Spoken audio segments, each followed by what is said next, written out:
Okay students, మనము ఈరోజు ఈ వీడియోలో ఫస్ట్ ఇయర్ ఇంటర్మీడియట్ సంబంధించిన మ్యాథ్స్ స్టూడెంట్స్ సంబంధించిన మ్యాథ్స్ క్వశ్చన్ పేపర్ యొక్క ఆన్సర్స్ మనం క్లియర్గా ఇస్తున్నాం. ఒకసారి మీరు ఎంతవరకు కరెక్ట్ చేశారో చెక్ చేసుకోండి. మా సంబంధించినటువంటి లెక్చరర్స్ ఇచ్చినటువంటి ఆన్సర్స్ మేము ఇక్కడ ఇస్తున్నాం. ఫైనల్గా ఈ ఆన్సర్స్ ఒకసారి చూడండి, మ్యాక్సిమం ఇవే కరెక్ట్గా ఉంటాయి. అయితే బోర్డు ఇచ్చేటటువంటి ఆన్సర్సే ఫైనల్ అనమాట. అంటే మనము పేపర్ వాల్యుయేషన్ జరిగేటప్పుడు స్కీమ్ ఆఫ్ వాల్యుయేషన్లో ఏవైతే ఆన్సర్స్ ఉంటాయో, ఏవైతే ఆన్సర్ ఉంటుందో అదే ఫైనల్. అయితే మ్యాక్సిమం ఇవే ఉంటాయి. కాకపోతే ఒకసారి మీరు చెక్ చేసుకోండి, ఎన్ని మార్కులు వస్తాయో ఇప్పుడే తెలుసుకోండి. ఓకే, ఇక ఆలస్యం ఎందుకు, స్టార్ట్ చేస్తున్నాం. Let us start the video.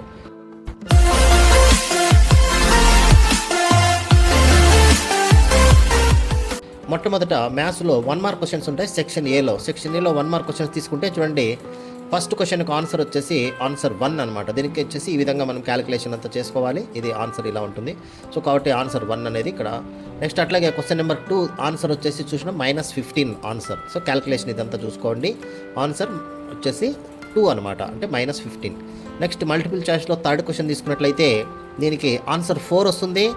So ఇక్కడ ఆన్సర్ వచ్చేసి అది 6 ఆన్సర్ అయితే 4 అనేది మనం ఇక్కడ మల్టిపుల్ చాయిస్లో 4ని మనం ఎన్నుకోవచ్చు. ఇక అట్లాగే ఫోర్త్ క్వశ్చన్ తీసుకున్నట్లయితే ఆన్సర్ అనేది ఫస్ట్ది ఆన్సర్ అనమాట.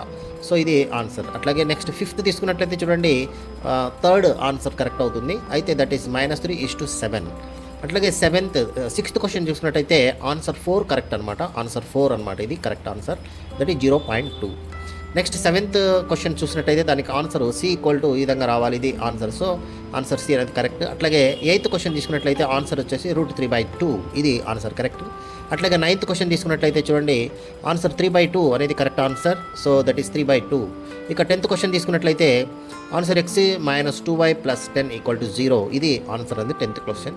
ఇక 11th క్వశ్చన్ మనం తీసుకున్నట్లయితే చూడండి, answer 4 is the correct answer. అక్కడ ఆన్సర్ 4 అనమాట. 12th క్వశ్చన్ తీసుకుంటే ఆన్సర్ 20 కరెక్ట్ అనమాట. సో ఈ విధంగా ఆన్సర్ 20. సో డెరివేషన్ మీకు స్మాల్ స్టెప్స్లో ఎక్స్ప్లెనేషన్ కూడా ఇవ్వడం జరుగుతుంది. ఇక సెక్షన్ బి తీసుకుందాం మనము. 2 మార్క్స్ క్వశ్చన్స్ ఇవి. సో ఈ 2 మార్క్స్ క్వశ్చన్స్లో స్టెప్ బై స్టెప్ మనం చూసుకోవాలి. ఎందుకంటే 2 మార్క్స్ రావాలంటే 2 స్టెప్స్ ఉండాలి. సో ఈ విధంగా మీకు మ్యాక్సిమం ఇలా స్టెప్స్ వేసి మార్క్స్ రావడం జరుగుతుంది. సో ఒక్కసారి మనము క్వశ్చన్స్ చూద్దాం. 2 మార్క్స్ క్వశ్చన్స్లో ఫస్ట్ క్వశ్చన్ తీసుకోండి, 13th క్వశ్చన్. సో ఇది కరెక్ట్ అనమాట, స్టేట్మెంట్ అనేది కరెక్ట్. ఈ విధంగా మనం ఎక్స్ప్లెయిన్ కూడా ఇవ్వాల్సి ఉంటుంది. సో ఇది 2 మార్క్స్ క్వశ్చన్స్లో దీంట్లో మనకు ఇది కరెక్ట్ స్టేట్మెంట్ అనమాట. ఓకే, ఇలా మనము 2 మార్క్స్ క్వశ్చన్ చూస్తాం.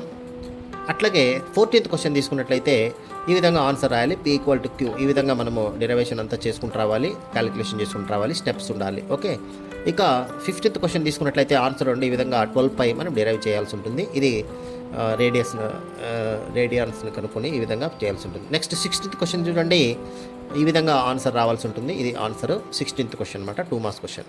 అట్లాగే 17th క్వశ్చన్ మనం తీసుకున్నట్లయితే ఈ విధంగా ఆన్సర్ చూడండి, ఇది 17th question, 3024 answer correct answer. ఈ విధంగా మనం రాయాల్సి ఉంటుంది. అట్లాగే 18th క్వశ్చన్ తీసుకున్నట్లయితే ఇది ఆన్సర్ వచ్చేసి ఈ విధంగా. సో దీనికి సంబంధించిన ఇంకా బైనామల్ కోఎఫిషియెంట్స్ ఇవన్నీ కూడా మీరు రాయాల్సి ఉంటుంది. ఇది మనము మీకు 2 మార్క్స్లో కాబట్టి ఈ విధంగా నేను చూపిస్తున్నాను. ఇక 19th క్వశ్చన్ తీసుకున్నట్లయితే that is 9x is the correct answer. అట్లాగే నెక్స్ట్ 20th క్వశ్చన్ తీసుకోండి, ఈ విధంగా x = 2 రావాలి. ఇది డెరివేషన్ ఈ విధంగా మీరు క్యాలిక్యులేషన్ అంతా చేసి చూపించాలి.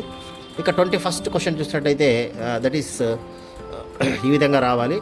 సో ఇది ఆన్సర్ అనమాట.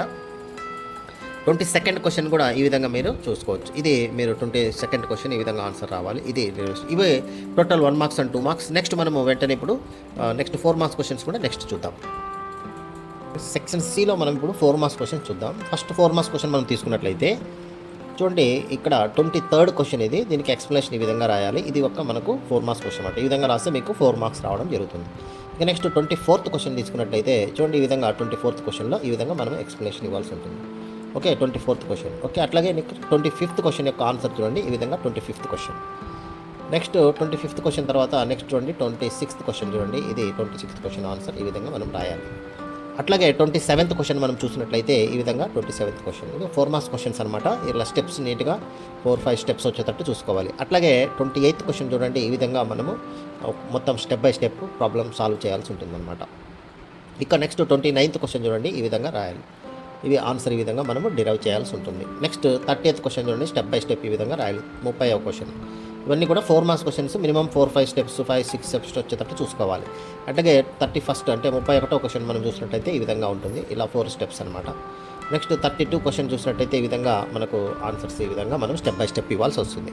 అట్లాగే ఇంకా తర్వాత నెక్స్ట్ ఎస్ఏ క్వశ్చన్స్ చూద్దాం. సెక్షన్ డీలో ఫస్ట్ క్వశ్చన్ చూడండి, 33 క్వశ్చన్ చూడండి. ఈ విధంగా మనము 33 క్వశ్చన్ ఈ విధంగా చూడొచ్చు. ఈ విధంగా ఆన్సర్స్ స్టెప్ బై స్టెప్ రావాల్సి ఉంటుంది. అట్లాగే 34 క్వశ్చన్ చూడండి, ట్రిగ్నామెట్రిక్ ఐడెంటిటీ ప్రూఫ్లో కూడా ఈ విధంగా మీరు స్టెప్ బై స్టెప్ కూడా ఆన్సర్స్ ఇవ్వాల్సి వస్తుంది అనమాట. ఇక తర్వాత 35 అంటే 35వ క్వశ్చన్ ఆన్సర్ చూసినట్టయితే 35 ఆన్సర్ ఈ విధంగా ఉంటుందన్నమాట. ఇలా రాయాలి. సో టోటల్గా 8 మార్క్స్ క్వశ్చన్స్ మనకి ఈ విధంగా డిరైవ్ చేస్తూ ఈ మెయిన్ స్టెప్స్ చూపిస్తున్నాను మీకు. ఓకే, నెక్స్ట్ 36 ఈ విధంగా క్వశ్చన్ ఆన్సర్ ఈ విధంగా డిరైవ్ ఆన్సర్స్ ఇలా. నెక్స్ట్ 37 క్వశ్చన్ చూడండి, ఈ విధంగా ఎక్స్ప్లెనేషన్ ఈ విధంగా ఇవ్వాల్సి వస్తుంది. ఈ విధంగా మొత్తం స్టెప్ బై స్టెప్ రాయాల్సి ఉంటుంది. అట్లాగే 38th క్వశ్చన్ చూడండి, 38వ క్వశ్చన్ ఈ విధంగా రాయాలి. ఇది 38th క్వశ్చన్. తర్వాత 39 చూడండి, ఈ విధంగా మెయిన్ స్టెప్స్ ఇవి మీకు చూపిస్తున్నాను, మీరు ఈ విధంగా రాయాలి. రాస్తే మీకు ఫుల్ మార్క్స్ వస్తాయి. ఇంకా లాస్ట్ వచ్చేసి 40th క్వశ్చన్ ఈ విధంగా రాయాలి. ఇది ఆన్సర్ అనమాట, 40th క్వశ్చన్. సో ఇవి టోటల్గా మీకు ఇప్పుడు ఇచ్చినటువంటివి మొత్తము 2 marks, 1 mark, 2 marks, 4 marks, 8 marks అన్నీ కూడా మీకు క్లియర్గా ఆన్సర్స్ ఇవ్వడం జరిగింది. కాబట్టి మీరు వీటిని చూసుకొని ఒకసారి కరెక్టే లేదా మీకు ఎన్ని మార్క్స్ వస్తాయో కూడా మీరు చూసుకోవచ్చు. అయితే ఇదే ఫైనల్ కాదు, ఫైనల్కి బోర్డు వాళ్ళు ఇచ్చేది ఫైనల్కి. ఇది మన లెక్చరర్స్ మనకు ఇచ్చినటువంటి ఒక జస్ట్ ఇమీడియట్గా ఆన్సర్స్ సాల్వ్ చేయమంటే చేసి ఇచ్చినటువంటివి ఇవి.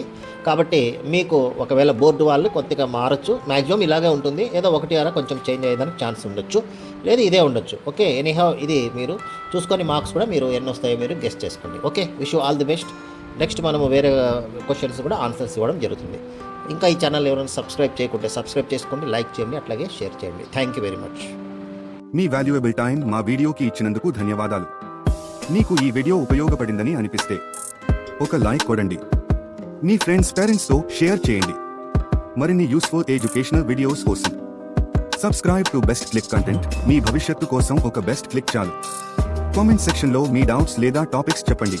We will make a video for you. Thank you for watching. See you in the next best click.